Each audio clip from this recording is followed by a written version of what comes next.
할렐루야. 오늘 아침도 주의 은혜가 우리 가운데 충만하시기를 주의 이름으로 축복합니다. 우리나라 옛말에 권불10년이라는 말이 있습니다. 어떤 사람이 권세를 잡아도 10년을 넘기가 힘들다, 그런 말이겠죠. 또 아무리 그 사람이 부자라도 그 부가 3대를 넘기기 어렵다, 그런 말도 있습니다. 그러니까 아주 돈이 많아서 자식들에게 돈을 물려주어도 그 자식이 그 돈을 유지하기가 그렇게 쉽지 않다는 거예요. 물론 유지하는 사람도 있겠으나 극히 드물다는 이야기겠습니다. 근데 가만히 생각해 보면 물질을 이어주는 것도 그렇게 쉽지 않지만 믿음의 영역도 신앙도 어찌 보면 비슷한 것 같습니다.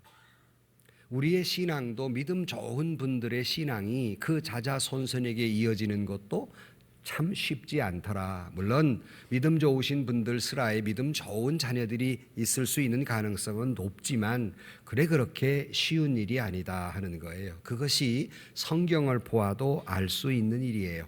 그가 탁월한 믿음을 가지고 있는데 부모님은 그 자손들이 탁월한 믿음을 이어받는 것이 그렇게 좀처럼 볼 수가 없다는 것이에요. 우리가 잘 아는 대로 우리가 가정교육, 신앙교육이라는 것이 그리 쉽지 않다는 것을 반증해주고 있는 겁니다.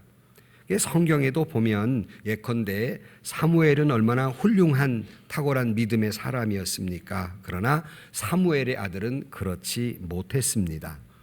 다윗도 위대한 용사였지만 솔로몬이라는 세상의 가장 지혜로운 왕은 둘 수 있었으나 그 믿음은 반분됩니다. 그 신앙이 좋지 못해서 나라를 망치는 왕이기도 했습니다. 또 그의 아들 르호보암도 역시 그 파산된 사람이 되고 맙니다. 히스기야라는 왕도 역시 믿음이 좋은 사람이었지만 그 아들 므낫세는 신앙과는 전혀 상관없는 사람으로 살게 됩니다. 그러니까 성경을 보면 믿음이 좋은 그러한 사람들 스라에 믿음이 좋은 자녀들이 그렇게 흔치 않더라는 거예요. 꼭 성경 이야기겠습니까? 우리가 신앙생활을 하면서 어떻게 믿음이 좋은 분들 스라에 믿음이 좋은 자녀들이 이어가기가 그렇게 쉽지 않아서 여러분 아시는 대로 우리가 참 존경하는 또 목사님들 또는 장로님들, 어떻게 그런 분들의 스라에 그런 페르나가 나올 수 있을까? 정말 실망되는 때가 때로는 있잖아요. 유명한 목사님들 스라에 그렇지 못한 아들들 때문에 또 어떤 분들은 그것 때문에 신앙에 또 시험 들기도 해요. 그러니까 아무리 믿음이 좋은 부모 스라에 믿음이 좋은 자녀들 그 신앙을 이어주기가 그렇게 쉽지 않습니다. 그런데 오늘 우리가 같이 읽은 요즘 우리가 믿음의 영웅들에 대해서 말씀을 보는데 오늘 본문에 나타난 아브라함, 이삭 이 가문은 그 신앙이 4대에 이르도록 아주 잘 그 믿음이 이어감을 볼 수 있습니다. 아브라함, 이삭, 야곱, 요셉. 그래서 히브리서 11장 자체가 그런 스타일의 이야기를 하고 있지만 예컨대 믿음으로 노아는, 믿음으로 에녹은, 믿음으로 아브라함은, 믿음으로 이삭은, 믿음으로 야곱은, 믿음으로 에녹은 이렇게 요셉은 이렇게 믿음으로라고 말씀하면서 그 신앙이 이어지고 있는 것을 보면서 참으로 위대한 일이 아닐 수 없습니다. 바라기는 저와 여러분의 가정과 가문도 오늘 이 자리에 나온 여러분 이 믿음이 여러분 당대에 끝나지 아니하고 여러분의 자녀가 그리고 여러분의 자녀의 자녀가 그리고 여러분의 자녀의 자녀의 자녀가 여러분의 가문이 그 믿음의 명맥을 맹맥히 이어가고 신앙의 꽃을 피우고 축복을 받는 저와 여러분들의 가정 가문 되시기를 주의 이름으로 축복합니다. 그 중에 오늘 본문에 나타난 이삭은 바로 그 믿음의 아버지를 통해 믿음을 이어받고 믿음과 축복을 이어준 쉽지 않는 일을 감당한 이삭이라고 하는 인물을 살펴보면서 우리도 이와 같이 신앙적으로 믿음의 가문을 이루었으면 하는 마음으로 하나님의 음성을 듣는 이 아침이 되시기를 주의 이름으로 축원합니다. 첫째로 우리는 이삭이란 어떤 사람일까 하는 거예요. 이삭이란 이름을 일반 사람도 잘 압니다. 뭐 때문에 알게? 이삭 토스트. 나는 한 번도 못 먹어봤어요. 자기들만 먹고 안 사다 줘. 근데 한번 먹어봤으면 좋겠는데 이삭 토스트 아주 맛있대요. 그런데 여러분은 이삭 그러면 어떤 인물이 생각납니까? 뭐 이삭 그러면 그냥 아버지 먼저 생각나잖아요. 아브라함의 아들. 이게 맨 먼저 생각이 됩니다. 그런데 여러분, 그 아버지 아브라함은 믿음의 아버지예요. 믿음의 영웅입니다. 그런데 아들은 전혀 그렇지 않습니다. 아주 평범한 사람, 별로 특징도 없는 사람, 별로 할 말이 없는 사람. 그것이 바로 이삭입니다. 근데 재미있는 건 그 4대에 걸쳐서 그 신앙을 이어갔는데 별로 별 볼 일 없는 이삭인데 살기는 제일 오래 살았어요. 180세까지. 그러니까 믿음도 우리가 이어주는 거 훌륭하지만 평범한 삶을 살면서도 살기는 오래 살았어요. 그러나 쓸 건 없어요. 오래 산 사람일수록 쓸 것이 많아야 되는데 별로 쓸 것이 없는 사람, 이게 바로 이삭입니다. 예컨대 아브라함에 대해서는 창세기에 무려 15장 15장에 할애해서 아주 길게 소개하고 있어요. 그리고 이삭의 아들 야곱은 무려 12장에 걸쳐서 아주 길게 이야기하고 있어요. 근데 이삭은 겨우 석 장, 그것도 아버지의 그 묻어서 끼어서 이삭의 이야기가 겨우 석 장밖에 기록되지 않는, 살기는 오래 살아도 쓸 것이 없는, 그래 어떤 사람 것밖에 없대잖아요. 먹다 자다 죽다. 이게 아주 평범한 사람, 바로 이것이 이삭입니다.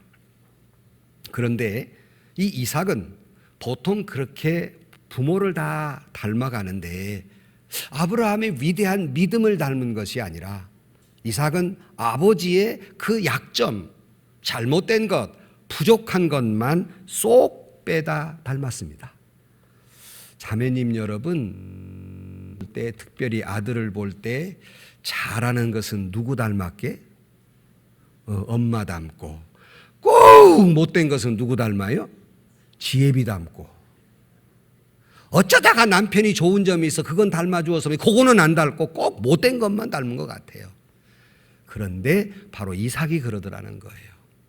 평범해요. 어느 집안과 똑같아요. 여러분 집안이나 저 집안이나 다 부모의 좋은 점을 닮기도 하는 사람이 좋지 않은 점을 먼저 닮게 돼 있어요. 그러면 이삭이 아버지의 뭘 닮았을까? 뭐 많이 있지만 한 가지 말씀을 드리면 그 아브라함의 그 꼭 부족한 것, 뭘 닮았냐면 이삭이 그가 이제 기근이 들어서 그랄 지방에 거기서 나그네 길로 가 살게 됐는데 그 그랄 지방은 블레셋 사람들이 살았고 아비멜렉이라고 하는 왕이 지배하던 곳이었어요. 근데 거기 가서 더부살이를 하는데 근데 문제는 이삭의 아내 리브가가 몹시나 아리따웠어요. 예뻤어요. 그 예쁜데 혹시라도 아비멜렉 왕이나 그 지역 사람들이 자기 아내를 데려가려고 자기를 죽일까 봐 겁이 났어요. 그러니까 지금처럼 여러분 뭐 약혼을 하고 선을 보고 연애해서 결혼하기보다는 일부는 자매님들에게는 기분 나쁜 얘기지만 당시의 옛날의 결혼 제도는 납치입니다. 딴 마을에 가서 납치해가 끌어다가 그다 살았던 시대예요. 그러니까 이 지금 뭐 인권이라다가 이거 없는 시대이기 때문에 이삭이 생각할 때 자기 아내가 너무 예쁘니까 자기 아내라고 하면은 데려가려고 자기를 죽일까 봐 아내를 뭐라고 소개해요? 나의 누이입니다. 그렇게 소개합니다. 똑같은 짓을 누가 했어요? 아브라함이. 아니 좀 좋은 것이나 담지 꼭 그 비겁한 그 산의 꼭지가 지 아내 하나 지키지도 못하고 지 아버지가 한 거 똑같이 누이입니다 라고 거짓말을 합니다. 비겁한 사람, 비열한 사람, 아내 하나도 못 지킨 이 졸장부. 아니 아브라함이 좋은 것이 얼마나 많은데 꼭 닮기를 그런 것만 닮았어요. 옛날 그 예술하시는 분들 이야기를 들어보면 같이 스승에게 배우는데 예술을 스승의 장점을 먼저 배우는 게 아니라 꼭 못된 것만 먼저 배운다는 거예요. 안 좋은 점, 약점, 잘못된 점만 배운다는 거예요.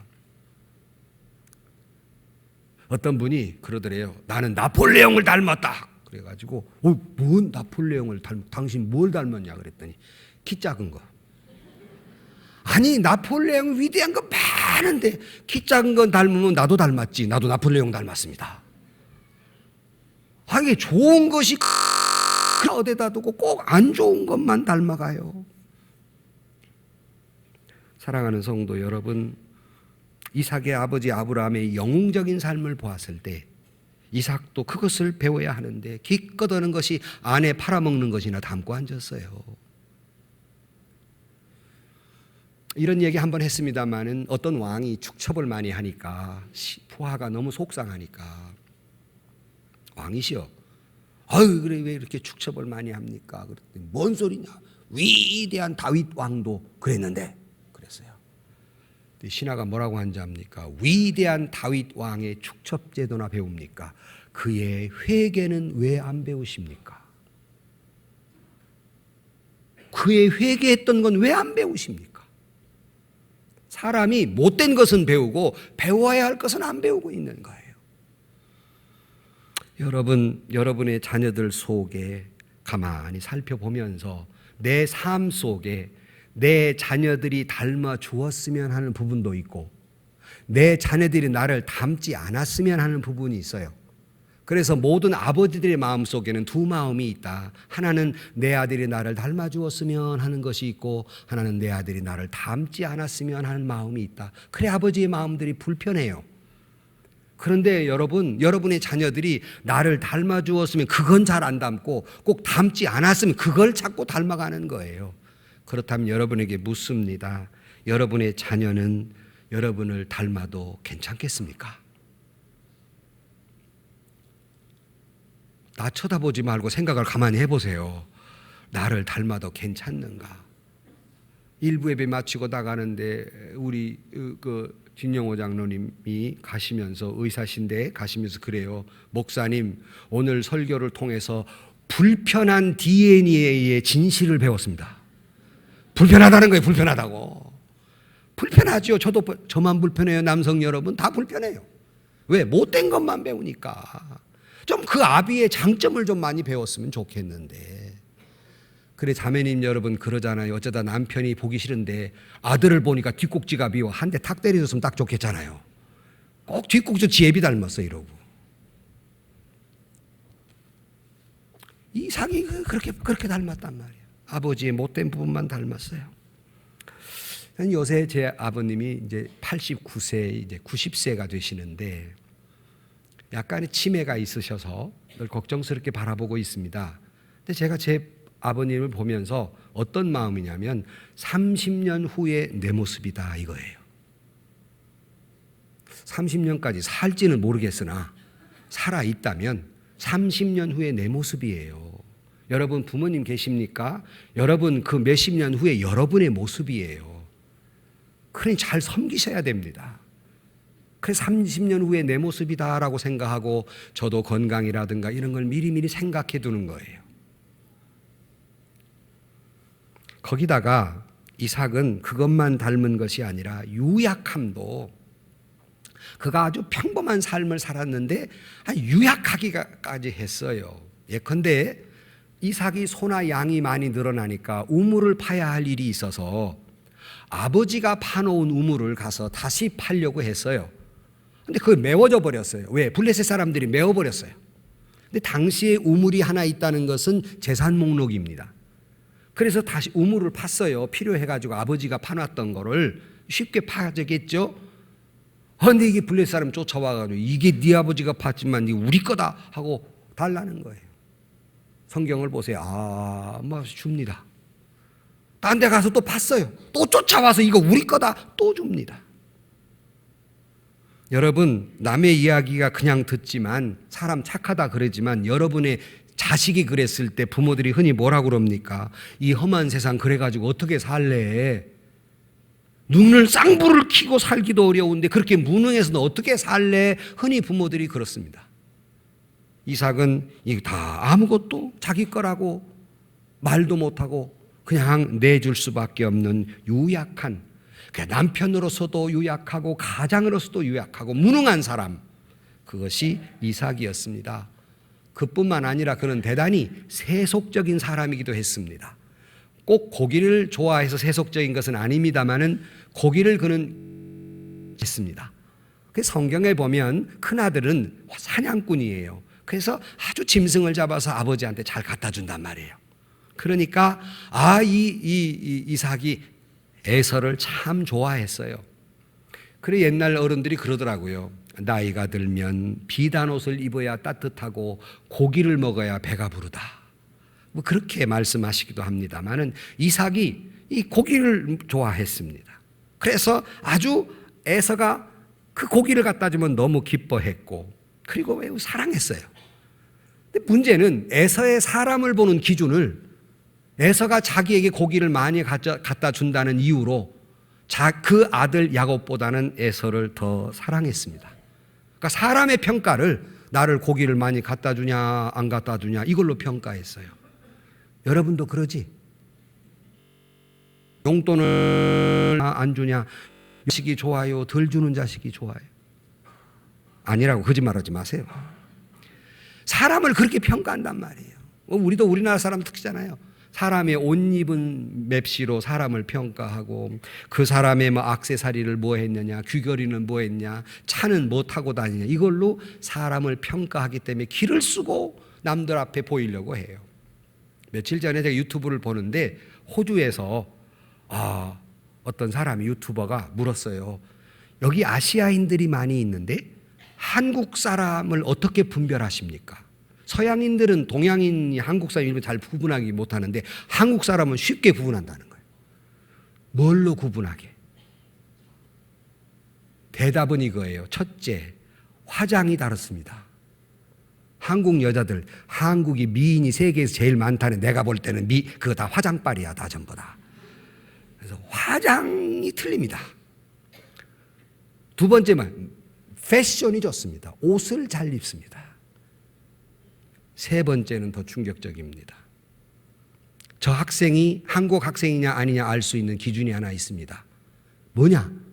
대학생임에도 불구하고 명품 가방을 들고 다닙니다.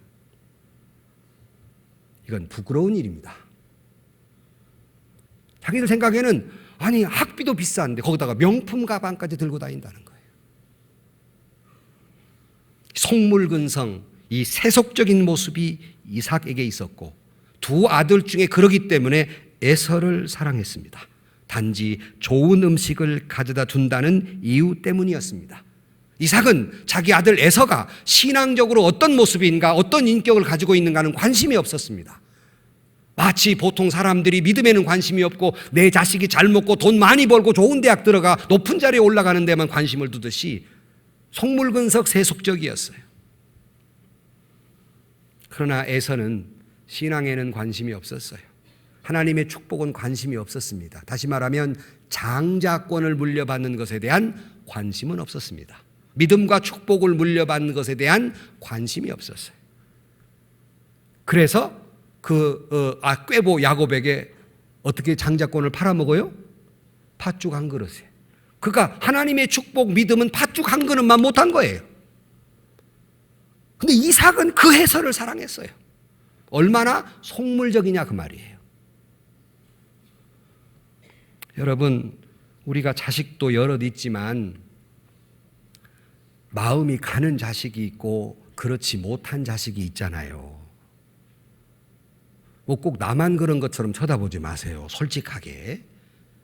저도 어렸을 때 나는 우리 아버님이 부모님이 우리 형님만 사랑하는 줄 알고 우리 부모님은 우리 형님을 더 사랑해 그랬더니 부모님들이 그 항상 써먹는 말 뭐예요? 이놈아 10손가락을 깨물어 봐라. 안 아픈 손가락이 있나? 내가 깨물어 봤어. 그게 다 아프대. 분명히 차등인데 왜 다 아플까? 하고 가만히 손가락을 보니까 이게 가치가 있는 손가락이 있고 가치가 없는 손가락이 있더라고. 검지하고 새끼손가락하고 어느 것을 다치는 게 더 나아요? 써보세요. 이 검지를 다치면 아무것도 못해요. 새끼손가락이 낫지. 근데 내가 그랬어요. 아버지 보니까 아프기는 똑같이 아픈데 중요도가 다릅시다. 머리 똑똑한 놈도 그걸 생각하는 거예요.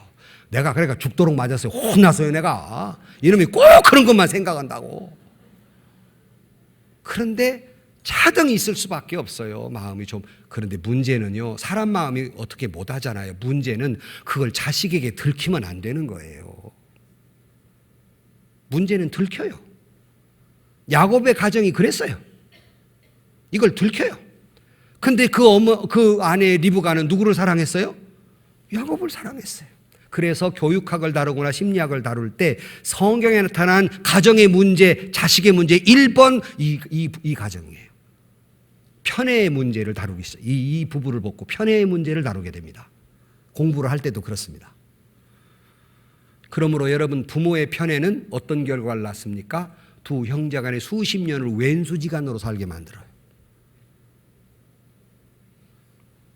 리브가는 아마 영적으로 깨어있는 여인이었던 것 같아요.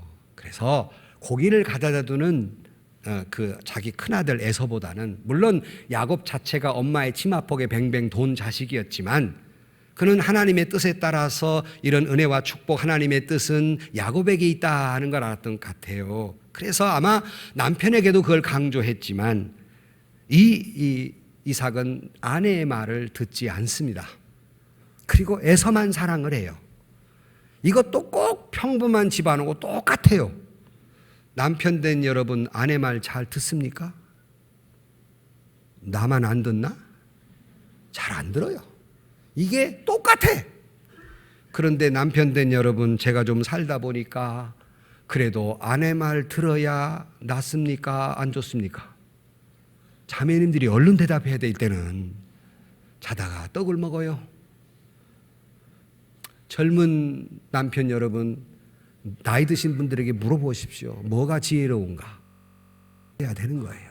근데 이삭도 똑같은 남자예요. 안 들어요. 그러므로 우리는 볼 때, 이삭은 정말 평범한 사람이었구나. 뭐 존경할 부분도 없고, 뭐 훌륭한 부분도 없고, 아주 평범한 사람이었구나 하는 거라. 평범 이하의 사람이라고도 할 수 있겠죠. 근데 어떻게 히스기야는 11장은 믿음의 영웅들에 대한 이야기인데 어떻게 이 평범한 사람이 믿음의 영웅 가운데 한 사람으로 호칭이 되고 있을까 하는 거예요. 사실은 제가 설교 제목을 잡으면서 평범 속의 비범함 뭐 이렇게 잡으려다가 그냥 믿음으로 이삭은 그랬는데, 이 평범한 이삭 속에는 비범함이 있었어요. 아주 인간적인 평가로는 아주 평범하니 그 이하의 사람이었지만 한 가지 비범함이 있었습니다. 바로 그것은 순종이었습니다. 하나님의 말씀을 잘 받아들이고 그 말씀을 잘 순종할 줄 아는 수용성이 좋은 사람, 순종의 사람이었습니다. 그것이 훌륭한 점이었어요. 다른 건 다 평범이하였지만 하나님의 말씀에 순종한다는 것은 어떤 위대함보다 위대한 일이었다는 말씀입니다. 아시는 대로 여러분, 아브라함을 다룰 때 이미 봤잖아요. 하나님이 그 아들 이삭을 바치라 그러니까 번제단에 데리고 가서 아들을 꽁꽁 묶었습니다. 그러나 성경에 보면 그 아들 이삭이 발버둥 치거나 도망갔다거나 저항했다는 말은 한마디도 없어요. 지난번에 말씀드린 대로 학자들에 의하면 이삭의 나이가 당시 20 전후의 청년이었습니다. 그러면 그가 20 전후라면 아브라함은 120살 전후의 나이입니다. 그러니까 손가락으로 이렇게만 찔러도 톡 넘어지는 노인네. 그런데 한마디 저항이 없습니다. 아버지가 꽁꽁 묶고 결박하는데도 아버지의 말씀과 아버지의 권위에 대해서 철저히 순종하는 사람이었다는 거예요. 그의 위대성은 여기에 있다는 말씀입니다. 아버지를 향한 완전한 신뢰, 바로 이것은 아버지를 향한 완전한 신뢰는 하나님을 향한 완전한 신뢰로 이어지고 절대 믿음, 절대 평안, 절대 복종으로 이어지게 됩니다. 아버지에 대한 신뢰도 하나님에 대한 신뢰였고 하나님에 대한 신뢰도 아버지에 대한 신뢰였어요.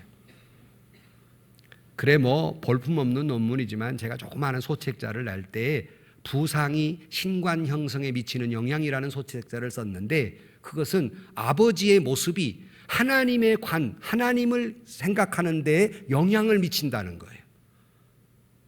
왜냐하면 하나님을 아버지라고 부르니까. 여러분, 아버지 여러분은 하나님에 대해 자녀들에게 어떤 모습을 보여주고 사십니까? 그의 신앙에 지대한 영향을 미치고 있는 것은 부인할 수 없는 것이에요.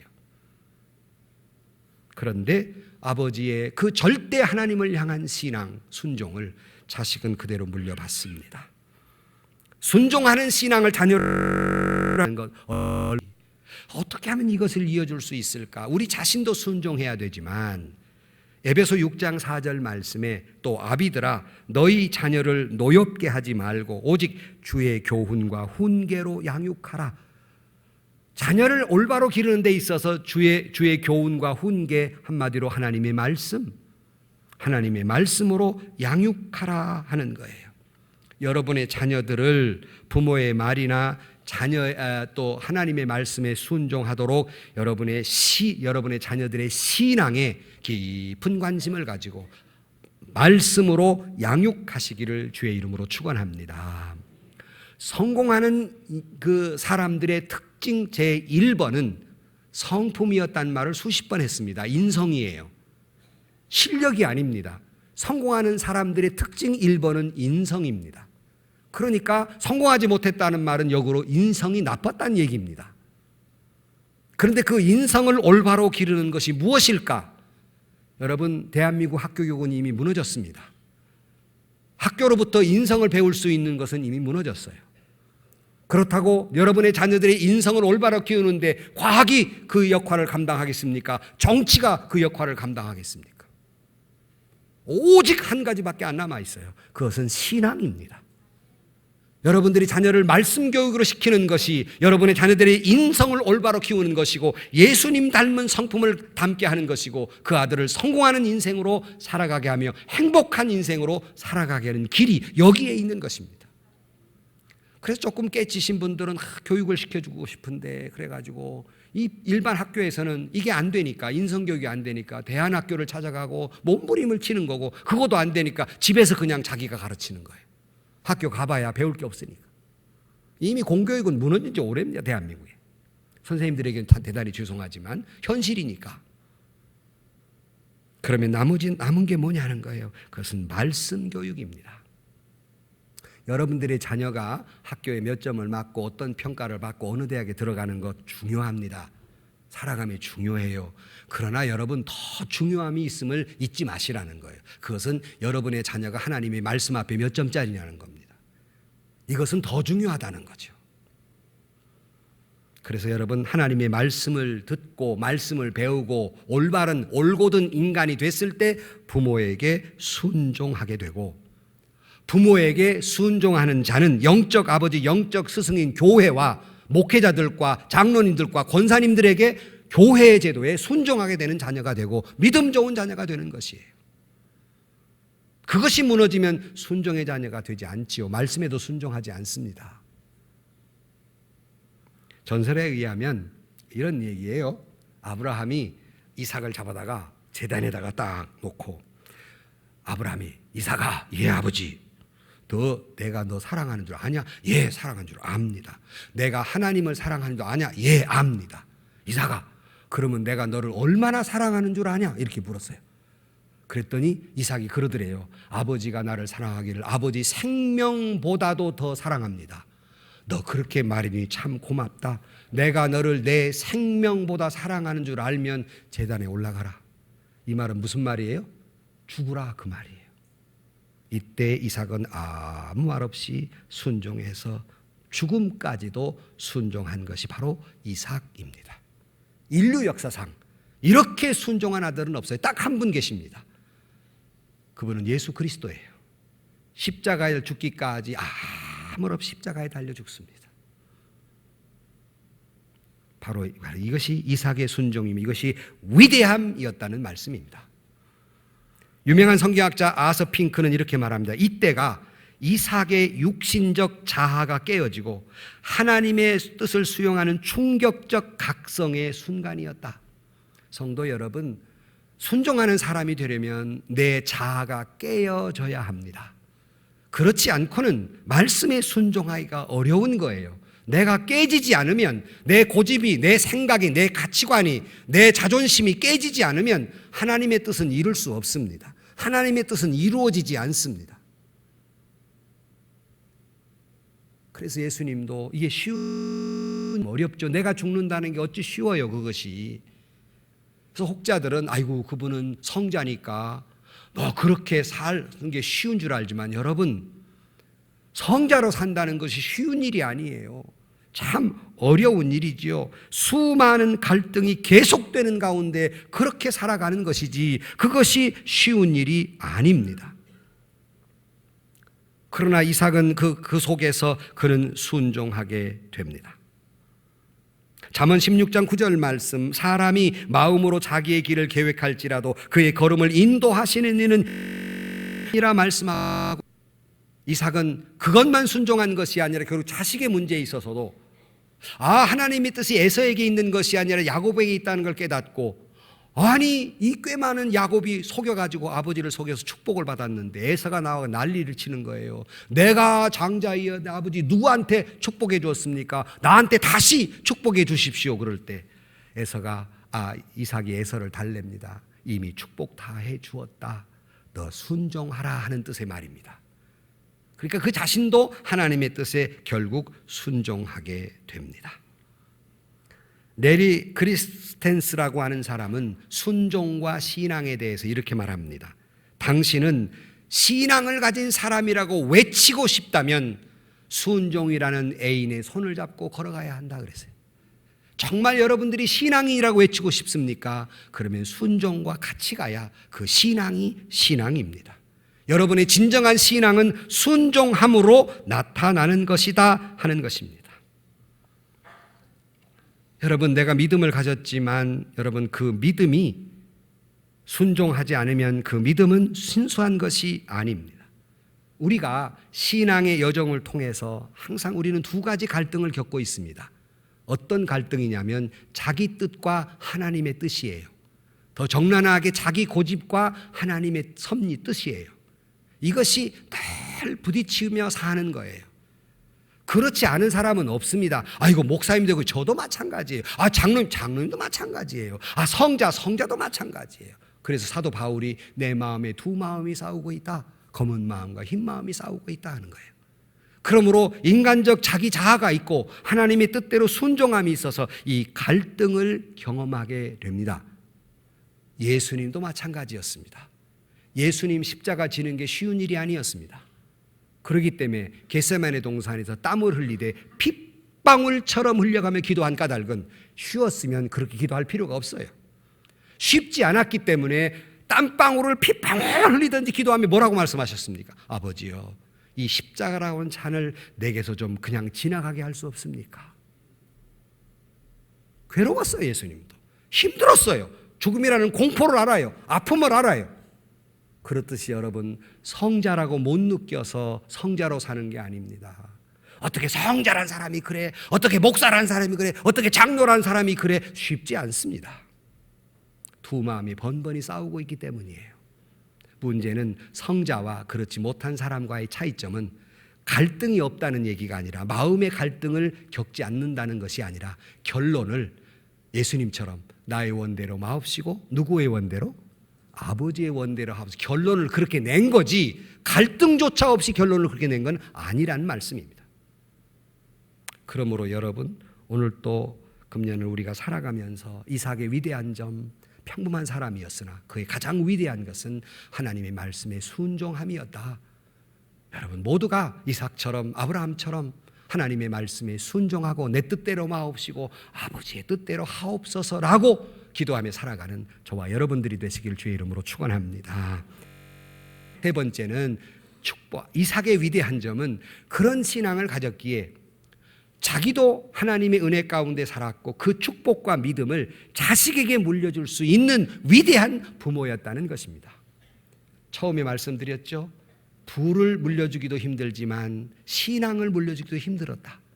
그러나 이삭은 그 신앙을 물려주었어요. 그래서 축복까지 물려줍니다. 창세기 22장 17절 말씀, 내가 내게 큰 복을 주고 내 씨가 크게 번성하여 하늘의 별과 같고 바다의 모래와 같게 하리니 내 씨가 그 대적의 성문을 차지하리라. 또 내 씨로 말미암아 천하 만민이 복을 받으리니 이는 내가 나의 말을 준행하였음이니라.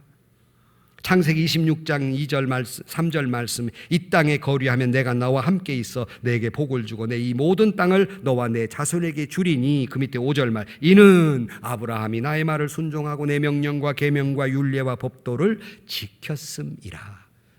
이삭이 복을 받고 그 야곱이 복을 받는 건 이는 네 할아버지 때부터 말씀에 순종했기 때문이라고 말씀하고 있습니다. 그래서 오늘 읽은 히브리 11장 20절 말씀, 믿음으로 이삭은 장차에 있을 일에 대하여 야곱과 에서에게 축복했다. 형은 에서입니다.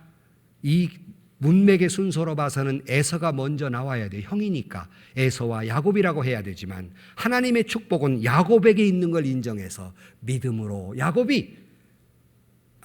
이삭이 야곱과 에서에게 축복했다 그랬습니다. 사랑하는 성도 여러분, 여러분 자신과 여러분 자녀들 자손들에게 믿음과 그리고 축복을 이어주는 그런 위대한 이삭과 같은 사람들이 되기를 주의 이름으로 축원합니다. 결론으로 말씀을 드립니다. 이삭은 평범한 사람이었다고 말씀드렸잖아요. 그 아들 야곱을 보면요, 정말로 이제 이 다음 시간에 같이 드라마틱한 인생을 살아. 아주 휘황찬란합니다. 야곱의 인생을 보면은. 그 아버지 아브라함은 정말로 위대한 믿음의 아버지였어요. 가운데 쏙 이삭은 정말로 특별할 것이 없고 먹다 자다 죽다 할 만큼, 이야기도 길게 석 장밖에 없는데 그 석 장 속에는 아버지의 마지막 말년 얘기가 섞어서 나온, 곁다리에서 나오는 거지 그 사람 자체를 위해서 말하고 있지 않습니다. 그러니 평범한 사람, 영웅 열전에 나올 수 없는 사람이지만 하나님은 언제나 이렇게 말씀하십니다. 나는 아브라함의 하나님이요, 이삭의 하나님이요, 야곱의 하나님이라고 빼놓지 않고 말씀합니다. 이스라엘 백성들도 아브라함의 하나님, 이삭의 하나님, 야곱의 하나님이라고 부르짖습니다. 그가 왜 이처럼 위대한 사람이 되었을까? 비록 저와 여러분도 세상 사람들이 볼 때 호화찬란한 인생을 살지 못했지만은, 두드러진 삶을 살지 못했지만은, 여러분, 하나님의 평가는 세상의 평가와 다릅니다. 하나님의 관점은 세상의 사람들이나 세상 사람과 달라서 불쌍히 여길 자를 불쌍히 여기고 높이실 자를 높이며 사랑할 자를 사랑하시는데, 가끔은 저도 목사로 살면서 늘 하나님의 말씀에 올곧은 목회자가 잘 되고 있지 못하고 있다는 번민과 고통이 있습니다. 이렇게 살다가 하나님이 나를 버리시진 않는가 두려움이 있습니다. 하나님의 사랑과 축복은 나와 상관없는 일인가? 이 축복이 내 자녀에게 이어지지 않는 것일까? 두려움이 있습니다. 나는 어떻게 이렇게 형편없는 자질을 가졌을까? 왜 이렇게 부족할까? 나는 혹시 쓸모없는 인생은 아닐까? 꺼져가는 등불 같은 존재는 아닐까? 아무리 내가 내 자신을 보아도, 아무리 보아도 낮고 또 낮고 또 낮은 평범 이하의 삶으로 느껴질 때 우리는 얼마나 실망할까? 그러나 성도 여러분, 하나님은 우리에게 이렇게 말씀하십니다. 스바냐 3장 17절 말씀에 너의 하나님 여호와가 너희 가운데 계시니 그는 구원을 베푸실 전능자시라. 그가 너로 말미암아 기쁨을 이기지 못하며 너를 잠잠히 사랑하며 너로 말미암아 즐거이 부르며 기뻐하시리라.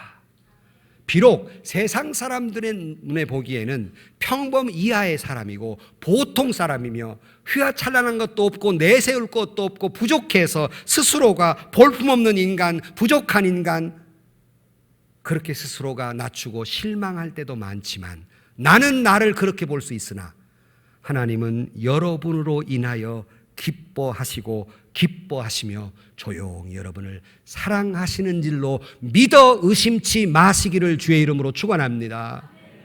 성경에 누가복음 보면 탕자 이야기가 나오지요.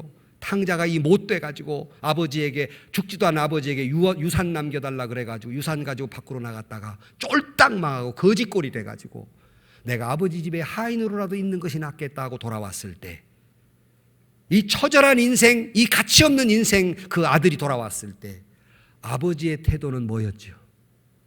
그 아들을 기다리다가 저 너머 그림자가 언뜻 보이니까 버선발로 뛰어나가 죽었던 아들이 살아왔다고 품에 끌어안고 잔치를 베풀며 기뻐했습니다. 이것이 하나님의 저와 여러분을 대하는 사랑입니다. 나는 비록 부족하고 평범이하고 스스로가 가치없는 인생이라고 스스로가 실망할지 모르나, 세상 사람들처럼 화려하지 못했고 자식들에게 많은 것을 물려주지도 못했고 배움바도 부족하고 믿음도 부족하고 내 스스로가 부족하다 느낄지라도 하나님은 여러분을 인하여 기뻐하며 여러분을 사랑하시는 줄로 믿습니다. 내가 부족해서 실패해서 하나님이 나를 버릴 것 같아도, 나를 싫어할 것 같고 나를 멀리할 것 같고 스스로에게 낙심하고 좌절할 때, 실패했을 때 나로 인하여 기쁨을 이기지 못하여 하는 하나님이 계심을 믿고, 오늘 또 우리는 이삭처럼 평범한 삶을 살지만 하나님의 말씀에 순종해서 그 믿음과 그 축복을 내 자녀들에게, 내 자녀의 자녀들에게, 내 자손에게 물려주는 축복된 가문을 이루어가는 믿음으로 이삭은, 믿음으로 여러분들은 그렇게 사시기를 주의 이름으로 간절히 축원합니다. 기도하십시다.